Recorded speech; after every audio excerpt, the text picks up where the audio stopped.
Ooh, Oh my third goodness, speech. wow, great speech that I can hear. I can't wait. You got it. Do it well, love. Oh. If I were to ask you about your best friend, what descriptions would you use? How would you condense a unique individual into a few words about how to show how amazing and how caring they are, and most importantly, how special they are to you? Hello, I'm Alexis, and I'm so happy to be speaking here today on behalf of my best friend. When posed with the question I just asked you, I think I would say, my best friend Jake is a weird guy.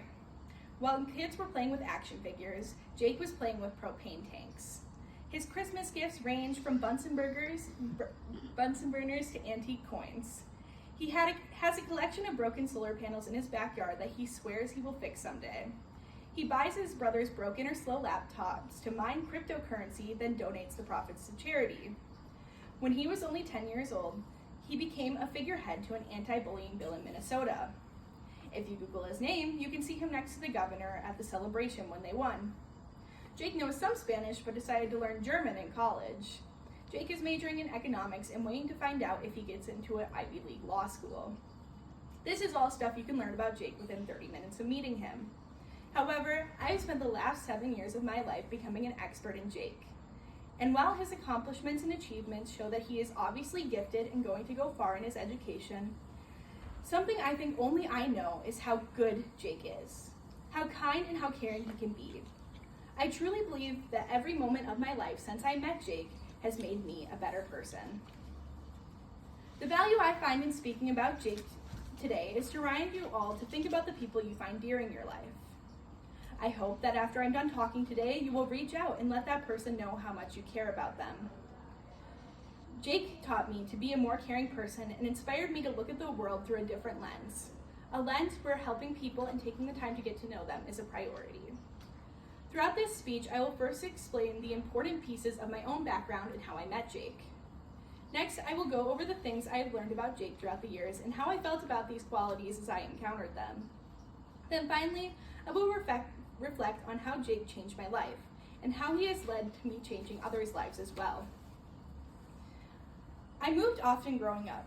I changed school districts 1 to 2 times a year and constantly struggled to make friends. At one point, I squared off making friends because I was tired of putting in the effort to make them, then immediately moving. Once we finally bought a house and stopped moving, I was able to settle down and make friends. I had never had a best friend though. I joined clubs and met people, but felt like everyone already had a best friend besides me. I always felt left out and forgotten. That's when I met Graceland. I don't mean to speak poorly about Grace. She was a good friend when I needed one. However, she taught me a very valuable lesson about good friends and bad friends. Grace was very religious and I was not. She took our friendship as a way to convert me. She would take my phone and leave me in a room alone with a Bible. She would bring me to church with her. I was so happy to have a close bond with someone that I didn't realize I was being taken advantage of. However, her secret boyfriend, yes, we were in middle school, turned out to be just the person I needed. That was Jake. I met him shortly after I met Grace, and we became friends from there. Jake was in the middle of a turbulence in his life. His family was splitting, and he was about to go to high school. This is where I helped Jake.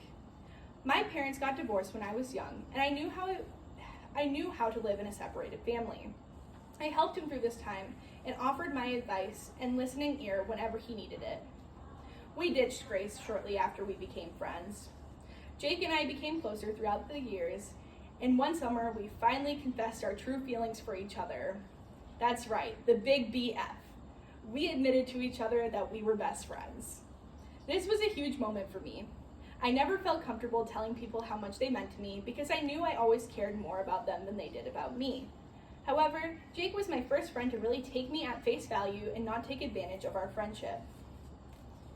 Jake showed me that it is okay to be weird, that it's okay to have interests that no one else does, and it's okay to geek out about those interests. He was someone I would have laughed at before I got to know him. He was a textbook nerd. He knew facts about spaceships and nuclear power plants and history and modern events in the Middle East. He knew such a wide variety of things that made me want to be just like him.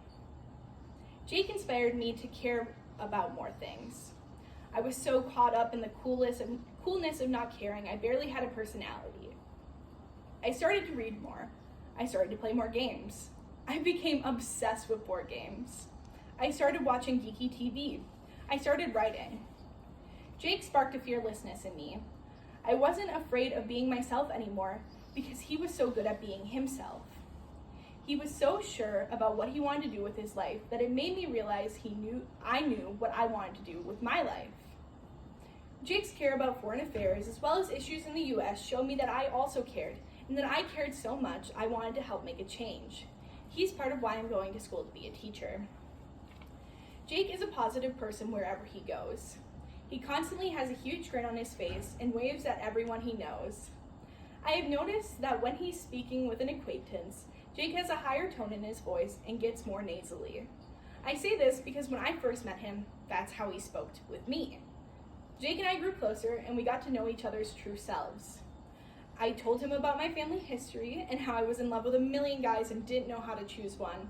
And he told me about the girls he would meet at youth government seminars that always wore glasses and looked like they could be the main character in a Disney Channel original TV show. Everyone deserves a friend like Jake. Someone who you can tell anything, who makes you a better person. Jake rid my life of unauthenticity. That is what a good friend does. They make you more you-like. They take what they are given and they dust it off and make the original picture even brighter. Jake not only taught me the importance of having a good friend, but being a good friend. There is nothing more valuable than having the privilege of really getting to know someone. Today, I hope you are leaving with love in your hearts. I hope you are thinking about your own best friend and the value they have given you. I hope you are reflecting on the value of deep connection. I showed you how I met my best friend, who he is as a person, and how he shifted my own life. Best friends in our chosen family are worth more than any money or object in the world. Cherish them. Thank you for listening. Thank you all. Please take donuts.